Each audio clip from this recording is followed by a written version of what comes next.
என்ன சொல்றோம்?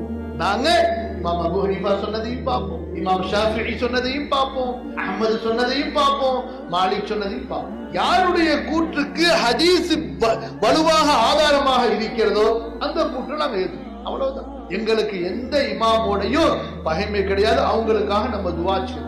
என்ன பிரச்சனை?